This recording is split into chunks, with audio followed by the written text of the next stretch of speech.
नमस्कार, छत्तीसगढ़ आज का मुद्दा देख रहे हैं आप। मैं हूं आपके साथ साक्षी गुप्ता। आज का हमारा मुद्दा है हाईकोर्ट पहुंचा 14 का चक्कर, अब संवैधानिक टक्कर। छत्तीसगढ़ में कैबिनेट विस्तार के बाद मंत्रियों की संख्या 14 हो गई है, लेकिन अब यही संख्या विवादों में फंस गई है। 14 का ये चक्कर हाईकोर्ट पहुंच गया है, जहां इसे असंवैधानिक बताते हुए जनहित याचिका भी दाखिल की गई है और अब शुरू हो गई है संवैधानिक टक्कर। इसी पर करेंगे आज हम खास चर्चा, लेकिन पहले देखते हैं स्पेशल रिपोर्ट। 20 अगस्त को छत्तीसगढ़ सरकार में 3 नए मंत्रियों को शामिल किया गया। इससे कैबिनेट की संख्या 11 से बढ़कर 14 हो गई। लेकिन अब इसी पर सवाल उठ गए हैं। हाईकोर्ट में जनहित याचिका लगाई गई है कि 14 मंत्रियों की संख्या असंवैधानिक है। याचिका में सामान्य प्रशासन विभाग और सभी 14 मंत्रियों को पक्षकार बनाया गया है। याचिका पर सुनवाई चीफ जस्टिस रमेश कुमार सिन्हा की डिविजनल बेंच में हुई। हाईकोर्ट ने राज्य शासन से शपथ पत्र के साथ जवाब मांगा है। मामले की अगली सुनवाई मंगलवार को होगी। इस मसले पर सियासी पारा भी हाई है। बयानबाजी के तीर कैसे चले ये भी बताएंगे। पहले देखिए क्या है विस्तार का पूरा गणित। विधानसभा सीटों के 15% होने चाहिए मंत्री। छत्तीसगढ़ में 90 विधानसभा सीटें। मंत्रिमंडल का प्रतिशत 13.5 बनता है। छत्तीसगढ़ में 20 अगस्त को 3 नए मंत्रियों ने शपथ ली। अब कुल मंत्रियों की संख्या 14 हो गई। मंत्रियों की 14 संख्या 15% से ज्यादा। इस मुद्दे पर सियासत भी गर्मा गई है। पूर्व सीएम भूपेश बघेल ने सरकार पर सीधा हमला बोला। उन्होंने कहा कि सरकार संविधान के हिसाब से नहीं चल रही। तो नेता प्रतिपक्ष चरणदास महंत ने 15% मंत्री होने को लेकर संविधान का हवाला दिया। जो आपको अधिकार दिए उससे बाहर जाके यहाँ के राज्यपाल और यहाँ के मुख्यमंत्री ने जो कृत्य किया है, जबकि बिलासपुर हाई कोर्ट ने संसदीय सचिव के मामले में मोहम्मद अकबर और राकेश चौबे ने जो पिटीशन लगाया था, उसमें जो आदेश दिया है उसमें स्पष्ट लिखा है कि एक मंत्री, एक मुख्यमंत्री और 12 मंत्री रहेंगे। 15% यानी 15%। यहाँ 15% में 13 मंत्री आते हैं। 13 मंत्री बनाए रखें। अभी 13 मंत्री से उन्हें 14 मंत्री किया है तो नियम का उल्लंघन हुआ है, संविधान का उल्लंघन हुआ है। संवैधानिक व्यवस्था को आप मान नहीं रहे हैं। तो एक सरकार, चाहे छत्तीसगढ़ की सरकार हो चाहे कहीं की सरकार हो। दूसरी ओर बीजेपी ने कांग्रेस के आरोपों को खारिज किया है। सांसद ब्रजमोहन अग्रवाल का कहना है कि कांग्रेस संवैधानिक चीजों को भी असंवैधानिक बताती है। अब हाईकोर्ट उसमें निर्णय करेगा। कांग्रेस तो संवैधानिक चीजों को भी असंवैधानिक बताती रहती है। अब उनके पास में और कोई काम नहीं बचा, यही काम बचा। अब सबकी निगाहें हाईकोर्ट की अगली सुनवाई पर है, जहां तय होगा कि क्या 14 मंत्रियों का ये चक्कर संवैधानिक है या असंवैधानिक। इससे पहले हरियाणा में ये फॉर्मूला लागू हो चुका है, जिसको कोर्ट में भी चुनौती दी गई, लेकिन सरकार और मंत्रियों पर आंच नहीं आई। छत्तीसगढ़ की सियासत में 14 का चक्कर अब संवैधानिक टक्कर बन चुका है। फैसला हाईकोर्ट के पाली में है। शिखर देवांगन, बंसल न्यूज, रायपुर। तो इस रिपोर्ट में आपने आज का मुद्दा देखा। बंसल न्यूज के सुलगते हुए सवाल कौन कौन से, एक नजर सवालों पर। सवाल नंबर 1, छत्तीसगढ़ में 14 मंत्री संवैधानिक हैं या फिर नहीं? हाईकोर्ट का फैसला तय करेगा या फिर होगी सियासत? सवाल नंबर 2 यह है कि क्या सरकार ने संविधान की सीमा लांघी है या फिर विपक्ष राजनीति कर रहा है? काफी महत्वपूर्ण ये सवाल है। और सवाल देखिए ये भी है, सवाल नंबर 3, छत्तीसगढ़ में हरियाणा मॉडल लागू होने पर कांग्रेस क्यों परेशान हो रही है? ये कुछ बड़े सवाल हैं और इन्हीं सवालों के इर्द गिर्द हमारी आज की डिबेट रहेगी। खास पैनल जुड़ चुका है, परिचय आपसे करवाते हैं। छत्तीसगढ़ से हमारे साथ मेहमान जुड़ चुके हैं। ब्रजेश नाथ पांडे, वरिष्ठ प्रवक्ता हैं बीजेपी से। पांडे जी, आपका बहुत स्वागत है। इसके साथ ही हमारे साथ अमित श्रीवास्तव जी, वरिष्ठ प्रवक्ता कांग्रेस से जुड़ चुके हैं। आपका भी बहुत स्वागत है अमित जी। और इसके साथ ही हमारे साथ डॉक्टर अजय चंद्राकर, वरिष्ठ पत्रकार जुड़ चुके हैं। डॉक्टर अजय जी, आपका भी बहुत स्वागत है। चर्चा की शुरुआत में करना चाहूंगी डॉक्टर अजय जी आपसे, क्योंकि हम ये जानते हैं छत्तीसगढ़ में 90 सीटें हैं और इसका 15% यानी कि 13.5 होता है। अब ऐसे में 14 मंत्री जो बन चुके हैं, 13 मंत्रियों ने हाल ही में शपथ ली है। इसका लगातार कांग्रेस विरोध कर रही है और अब मामला कोर्ट में जा पहुंचा है। सर, आप कैसे देखते हैं? क्या ये मसला, ये मामला संवैधानिक है या फिर नहीं? आप कैसे देखते हैं सर? साक्षी जी, आपके कार्यक्रम में आने के पहले मैं पंडित अटल बिहारी वाजपेयी जी जो प्रधानमंत्री थे, जिनके कार्यकाल में जी। भारत के संविधान का 91 संशोधन अमेंडमेंट बिल पास हुआ और जिसे अनुच्छेद 75 में जोड़ा गया, तो उनके पार्लियामेंट में दिए गए भाषण को सुन रहा था और जो विधेयक में पारित किया गया उसका अक्षरता पालन डॉक्टर रमन सिंह जी अपने कैबिनेट में किए। उस समय के वो 5 मंत्री एक साथ ड्रॉप किए, पूनम चंद्राकर, महेश बघेल, राजेंद्र पाल भाटिया, सत्यानंद राठिया और विक्रम उसेंडी। बीजेपी ये मापदंड दिखाई। अब दूसरा एंगल ये है कि हरियाणा में जी। जिस तरह से वहां भी 90 विधानसभा और 14 मंत्री, तो यहाँ की सरकार निश्चित रूप से अपने वर्क के डिवीजन के लिए, क्लासिफिकेशन के लिए एक एक्स्ट्रा मंत्री वो शपथ दिलवाए। बिल्कुल। लेकिन ये 13.5% का जो फार्मूला है, अब ये माननीय न्यायपालिका में है और आज के पैनल में दोनों प्रबुद्ध वंडरफुल एकेडमिक लोग आज बैठे हुए हैं जी। और ये सब टेक्निकल कह सकते हैं फैक्टरों को समझते हैं। तो निश्चित रूप से ये चाहे आप ग्लास को भरा हुआ है कहो या आधा खाली है कहो या फिर अपना अपना इसमें कह सकते हैं कि नजरिया हो सकता है, लेकिन माननीय राष्ट्रपति जी जब इसका शपथ ग्रहण हुआ, प्रकाशन हुआ जी।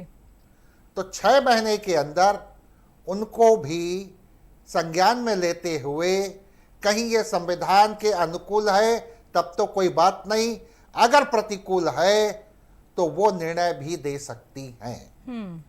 बिल्कुल निर्णय आ सकता है, मामला कोर्ट में पहुंच चुका है।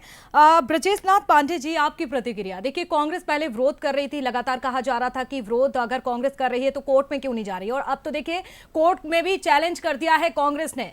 बीजेपी कैसे देख रही है? लगातार विरोध किया जा रहा है और ये कहा जा रहा है कि संविधान का पालन बीजेपी नहीं करती है, और ऐसा हुआ, ये आरोप है कांग्रेस के। साक्षी जी देखिए, कांग्रेस के पास कोई मुद्दा है नहीं, विपक्ष में बैठे हैं तो उनको कुछ चाहिए कुछ करने के लिए, तो ये मुद्दा उठा लिए हैं। जनता के हित का कोई मुद्दा कांग्रेस के पास नहीं है, खाली बैठी हुई है कांग्रेस। अब आप ये जो पिटीशन लगी हुई है, जनहित याचिका लगी हुई है माननीय उच्च न्यायालय में, वो आपकी आवाज नहीं आ रही साक्षी जी? जी सुन पा रही हूँ सर, अगर आ रही हो आवाज तो आप बताइए सर। हाँ जी। तो माननीय उच्च न्यायालय में जो चीफ जस्टिस के पीठ में जो जनहित याचिका लगी हुई है, वो मेरी जानकारी के अनुसार कांग्रेस के द्वारा नहीं लगाई गई है, और जिस संस्था के द्वारा लगाई गई है, माननीय उच्च न्यायालय के चीफ जस्टिस ने उनसे पूछा है कि इससे पहले आपने कितनी जनहित याचिका लगाई है और कितनी जनहित याचिकाओं के संबंध में कार्य किया है, लोगों के हित में कार्य किया है। तो पहले तो वो पिटीशन एडमिट हो जाए, नोटिस हो जाए, उसके बाद इस बात का डिसाइड होगा कि जो 14 मंत्रिमंडल में शपथ लिए हैं वो संवैधानिक है या नहीं है जी। क्योंकि कांग्रेस के पास कोई मुद्दा है नहीं, वो उसको और कुछ नहीं सोच रहा है। यदि 14 मंत्री बना दिए गए हैं, लोगों के पास पहुंचने में आसानी होगी, कार्य क्षेत्र बढ़ेगा, विकास बढ़ेगा। यदि ये सोच रहती कांग्रेस की तो विरोध नहीं करती, इस तरह का पत्र नहीं लिखती। अमित जी, कांग्रेस के पास मुद्दा ही नहीं है, और अगर 14 मंत्री बनाए गए हैं तो इससे तो विकास होगा, छत्तीसगढ़ का, लोगों की सहायता होगी, योजनाओं में जो है विस्तार आएगा, तो फिर विरोध किस बात का? अमित जी देखिए, मुझे लगता है कि ब्रजेश भैया मेरे बड़े भाई हैं, वो भी एडवोकेट है, मैं भी एडवोकेट हूँ, तो हम कानूनी पक्ष को ही बात करते हैं आज, क्योंकि आपने दोनों पैनल अच्छा रखा है, मुझे ऐसा लगता है। और अजय सर तो निश्चित तौर पे हमारे गुरुदेव ही हैं। मैं कहना चाहता हूँ, कानूनी प्रावधान पे हम बात करते हैं कि 91वां जो संविधान संशोधन 2003 में हुआ था, उसके अनुसार अनुच्छेद 164(1)A में राज्यों के लिए और अनुच्छेद 75(1)A केंद्र सरकार के लिए है, और इसमें कहा गया है, मैं आपके सामने पढ़ देता हूं आपकी प्रबुद्ध जनता के लिए, तो क्रिस्टल क्लियर हो जाएगा। A state on the union council of the minister including the chief minister of the prime minister including the chief minister और the prime minister shall not exceed 15% of the number of the member of the legislative assembly और Lok Sabha respectively। और निश्चित तौर पे मैं कह दूं कि ये बहुत एक अच्छा निर्णय जो आया था, और इसलिए लाया गया था ये निर्णय क्योंकि भ्रष्टाचार और सत्ता का दुरुपयोग को रोकने के लिए कोर्ट ने ये फिक्स किया था कि लंबी चौड़ी लिस्ट रहती है और उसमें जनता का पैसे का यूज होता है और करोड़ों रुपए उसमें फूंक दिए जाते हैं स्टाफ सैलरी में, पेट्रोल डीजल के मंत्रियों के घर देना पड़ता है, सारी चीजें। तो एक लिमिट फिक्स होनी चाहिए जी। अब मैं आपके मामले इस माध्यम से कहना चाहता हूं कि जो सिद्धांत को सुप्रीम कोर्ट मान्यता दी थी, अब छत्तीसगढ़ शासन ये कह रहे हैं कि अभी आप ही से मैं सुन रहा था कि आप पहले कह रहे थे कि कांग्रेस कोर्ट चले जाए, और अगर कोई भी छत्तीसगढ़ का रहवासी जो ये मानता है कि 14 जो मंत्री है वो अनकॉन्स्टिट्यूशनल है, असंवैधानिक जी। अब आप कहेंगे कि हरियाणा में बनाया गया था, तो हरियाणा में एक एडवोकेट साहब ने, मिस्टर सिंह थे, उन्होंने PIL लगाई वहां पर, और उसके बाद उन्होंने कहा इशू नोटिस भी हुआ और वो पेंडेंसी में है। लेकिन मैं आपके माध्यम से कहना चाहता हूँ कि 13.5 जो मैथ के स्टूडेंट होंगे वो ये जानते हैं कि 13.5 मतलब 13, 13.6 मतलब 14। लेकिन वो तो कह रहे हैं कि हम तो हरियाणा फॉर्मूले पर चल रहे हैं, 13.5 तो पॉसिबल नहीं है, आधा मंत्री तो बन नहीं सकता, इसीलिए उसको 14 मान लिया। हरियाणा में चूंकि विरोध नहीं हुआ, अभी भी हमने देखा हरियाणा नहीं, इससे और भी राज्यों में ऐसा कुछ हुआ है, चाहे उत्तराखंड की 2016 में मैं बात करूं, वहां 10.5 की जगह 11 मंत्री बना दिए गए थे। इसके साथ हरियाणा में ऐसा हुआ, झारखंड में भी हुआ, 12.5 की जगह 13 मंत्री बना दिए गए। तो इन तमाम उदाहरण को बीजेपी की ओर से दिया जा रहा है। अमित जी देखिए, मैं आपको बता दूं कि राज्य सरकार में जैसा मैंने कहा कि मंत्री अधिकतम 15% ही होंगे और विधानसभा के कुल संख्या के हिसाब से होंगे। अगर विधानसभा में 100 हैं तो 15, और अगर छत्तीसगढ़ में 90 हैं तो 13, including the chief minister of the state. तो मतलब 14 जो है। मेरा तो एक और आपके लोकप्रिय चैनल के माध्यम से एक और डिमांड है कि जब तक ये डिसाइड नहीं हो जाता कोर्ट से कि 14वें जो मंत्री हैं, जिसको भी भाजपा मान ले, ये उनका प्रोगेटिव है कि वो किसको मानना चाहते हैं। तो शपथ जिन्होंने 14वें नंबर पे ली है, मुझे लगता है तब तक उनको सैलरी, उनको कोई भत्ता, उनको कोई स्टाफ, उनको कोई मकान ना दिया जाए, क्योंकि बाद में फिर वसूली किससे होगी अगर वो कह देंगे अनकॉन्स्टिट्यूशनल है। तो मैं तो आपके चैनल के लोकप्रिय चैनल के माध्यम से, क्योंकि जनता की, छत्तीसगढ़ की जनता की गाड़ी कमाई है, तो मैं कहना चाहता हूँ वो सारी चीजें अभी रोक दिया जाए, क्योंकि अभी तो डिसाइड ही नहीं हुआ है कि वो 14 मंत्री वैलिड है कि इनवैलिड है, वो अनकॉन्स्टिट्यूशनल है, ये मेरा मानना है। लेकिन मैं फिर कह दूं, अभी आप कह रहे थे कि कई जगह हुआ है, अगर मान लीजिए अभी तो डिसाइड नहीं हुआ है, लेकिन रूल के हिसाब से 13 मिनिस्टर होना चाहिए, और अगर आपको करना है तो 13 मिनिस्टर में भी आप अच्छा काम कर सकते हैं। और अगर आप कहेंगी तो हमारे समय में हमने ये कहा था कि इसे 20% कर देना चाहिए, तो उसे पेंडेंसी में रखा गया था। निश्चित तौर पे मेरा ये पर्सनल मानना है कि मिनिस्टर अगर ज्यादा होंगे, आज आप देखिए एक मिनिस्टर के पास 6-6, 7-7 पोर्टफोलियो होता है। आदरणीय मेरे बड़े भाई ब्रजेश भी अब इस बात से इत्तेफाक रखेंगे कि जनता कहीं ना कहीं परेशान होती है। अगर एक मिनिस्टर एक डिपार्टमेंट का काम करता है तो 6 डिपार्टमेंट कहीं ना कहीं उसको वेट करना पड़ता है जनता को। लेकिन खैर, क्योंकि सुप्रीम कोर्ट का निर्णय और हम सब मानने के लिए बाध्य हैं, तो मैं फिर कहना चाहता हूँ कि इस पे निर्णय आते तक वो सारे उनके सैलरी, उनके अलाउंसेस रोक देना चाहिए। बिल्कुल, 14वें मंत्री पर यहाँ पर बात की जा रही है। पांडे जी, आपकी प्रतिक्रिया लेना चाहूंगी। देखिए, अमित भाई जो कह रहे हैं कानून के हिसाब से कि जिस विधानसभा का 15% होता है वो तो पब्लिक डोमेन में है, कानून है, सभी जानते हैं। लेकिन सवाल ये उठता है कि 90 का 15% होता है 13.5, बिल्कुल, और उस 5 को हम राउंड अप में ले लेते हैं तो 14 हो जाता है।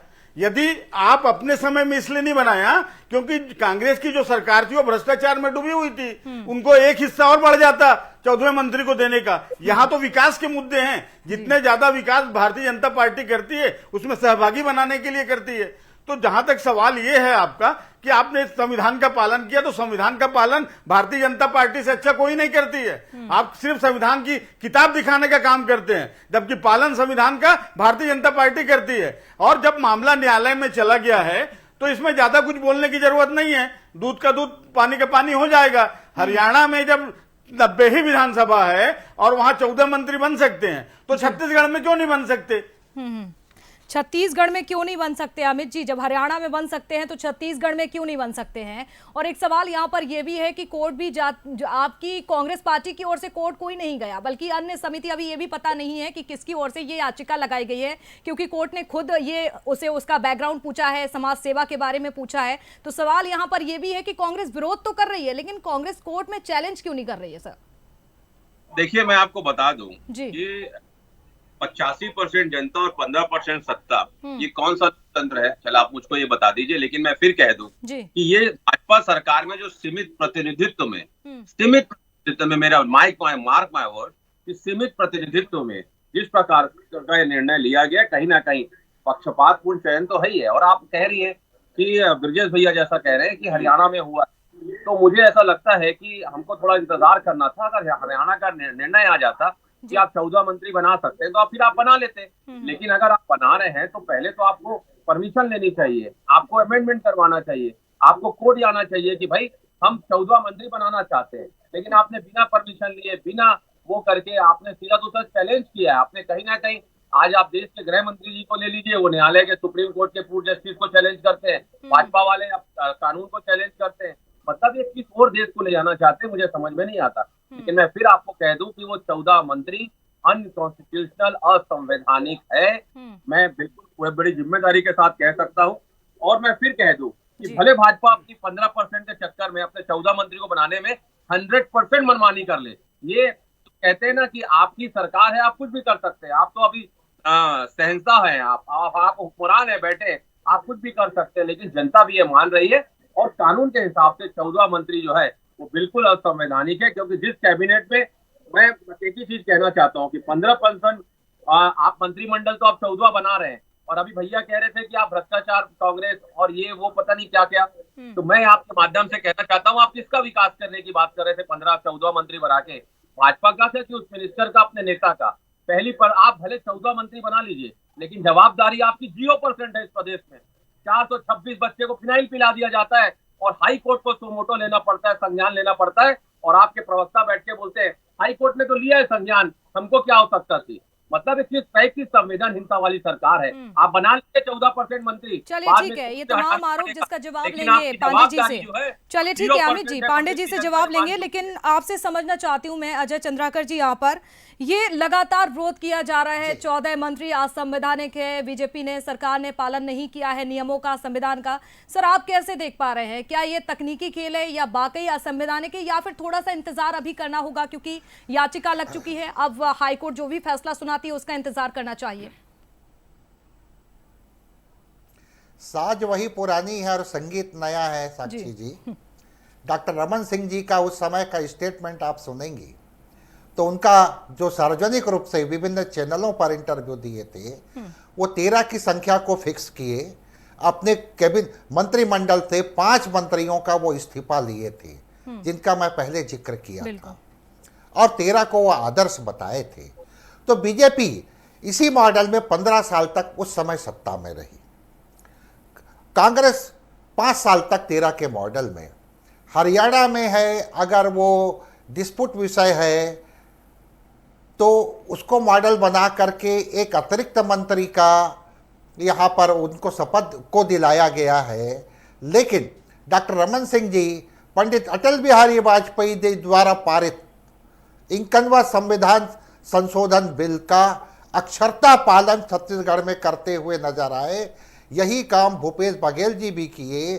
अब ये अलग बात है कि जैसे ये छत्तीसगढ़ अलग है, ये मिजोरम नहीं है, ये गोवा नहीं है, कि या ये दिल्ली नहीं है कि वहाँ फिक्स कर दिया गया है वहाँ 12 से कम नहीं होगा इत्यादि इत्यादि, या दिल्ली का अलग फिगर है।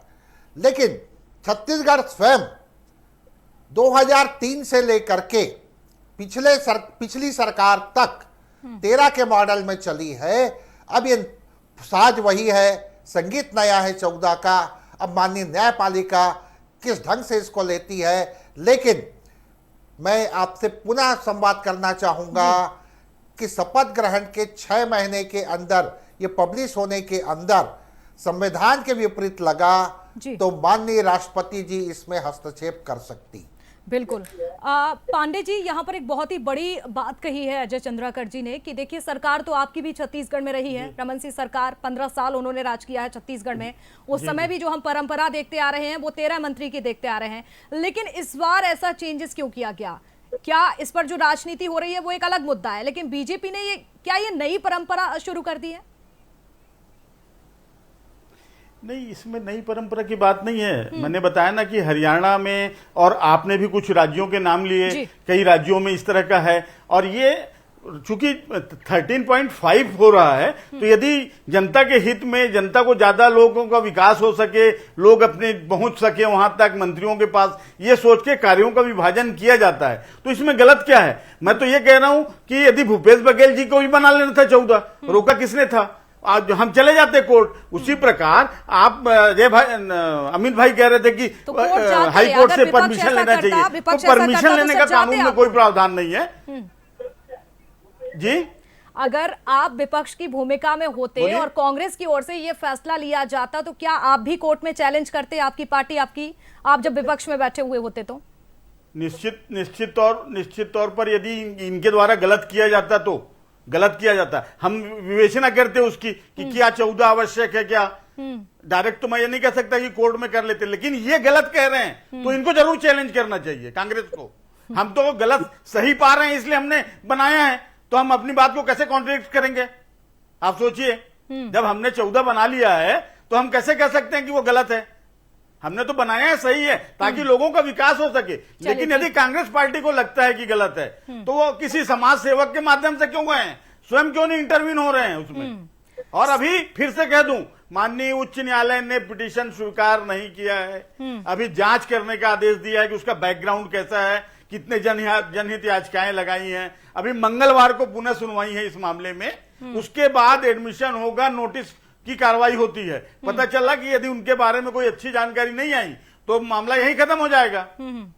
मामला भी खत्म हो सकता है अमित जी, क्योंकि आपने अपनी पार्टी को तो आगे नहीं किया कोर्ट में। देखिए, छत्तीसगढ़ में ऐसे बहुत ही प्रबुद्ध लोग हैं जो निश्चित तौर पे अगर उनको लगता है कि गलत हो रहा है तो कहीं ना कहीं वो हाईकोर्ट जाते हैं, और पहले भी गए हैं और आज भी जा रहे हैं। क्या दिक्कत है? मुझे भी ये लगता है कि मंत्रिमंडल का आकार निश्चित तौर पे बड़ा होना चाहिए। ये मेरा व्यक्तिगत मामला मेरी सोच है कि बड़ा होना चाहिए। बड़ा इसलिए कि 6-6, 7-7 डिपार्टमेंट अगर एक मंत्री को दे देते हैं तो वो काम बहुत अच्छे से एक समय में वो एक ही जगह उपस्थित हो सकता है। लेकिन अभी जो बनाया गया है ये निश्चित तौर पे अनकॉन्स्टिट्यूशनल है। मंत्रिमंडल का आकार बड़ा करना सवाल नहीं है, सरकार को अपनी सोच बड़ी करनी चाहिए। और कहते हैं ना कि पैर तो में कह रहे हैं बदल गया है छत्तीसगढ़, हमने बदल दिया है, ये नवा छत्तीसगढ़ है, तस्वीर और तकदीर हमने तो दोनों बदल दी है, कांग्रेस ने तो भ्रष्ट कर दिया था। देखिए विष्णु का सुशासन चल रहा है। देखिए अभी बदल गया, एक सेकंड लूंगा, एक सेकंड। बदलना, तरक्की का गढ़ छत्तीसगढ़ होना भी चाहिए, छत्तीसगढ़ समृद्ध और सशक्त भी होना चाहिए, लेकिन इसके लिए आप कानून नहीं तोड़ सकते। आप ठीक है, आप बना लीजिए, लेकिन जो कॉन्स्टिट्यूशनल, जो संविधान में लिखा है आप वही तो करेंगे ना। पांडे जी, एक बार फिर से कानून तोड़ने की बात कही जा रही है। बदल रहा है छत्तीसगढ़, आगे बढ़ रहा है, ठीक है, लेकिन कानून आप नहीं तोड़ सकते, कानून को हाथ में नहीं ले सकते हैं। भाई न्यायालय तो न्यायालय है ना, कोई चौपाल तो नहीं। देखिए, मैं किसी चैनल का नाम नहीं लूंगा इस डिबेट में, लेकिन एक राष्ट्रीय चैनल ने अपना वो करवाया है, सर्वे करवाया है, उसमें छत्तीसगढ़ के मुख्यमंत्री 42% के लगभग पहुंचकर देश के दूसरे लोकप्रिय पसंदीदा मुख्यमंत्री साबित हुए हैं। ये इस बात का प्रमाण है कि विष्णुदेव साय की सरकार क्या काम कर रही है आम जनता के लिए, लोगों का विश्वास उनके प्रति बढ़ा है। उसी चैनल तो इससे बड़ा प्रमाण और क्या हो सकता है? ये कहा था कि कांग्रेस की सरकार छत्तीसगढ़ में पुनः रिपीट हो रही है, लेकिन वो नहीं हुई। चलिए ठीक है, एग्जिट पोल पे बहुत ज्यादा विश्वास मत करिए। ठीक है, मुद्दा बड़ा है, चर्चा और भी हो सकती है, लेकिन समय हमें इजाजत नहीं देता है। आप सभी मेहमानों का जुड़ने के लिए शुक्रिया। इंतजार अभी करना होगा कि कोर्ट आखिरकार क्या फैसला सुनाती है। क्या वाकई में जो 14 मंत्री हैं छत्तीसगढ़ में ये संवैधानिक है या फिर असंवैधानिक है, इसको लेकर अभी इंतजार करना होगा। सभी मेहमानों का जुड़ने के लिए बहुत शुक्रिया। और इसी के साथ छत्तीसगढ़ आज का मुद्दा में फिलहाल मेरे साथ इतना ही। खबरों के लिए, अपडेट के लिए देखते रहिए आप बंसल न्यूज।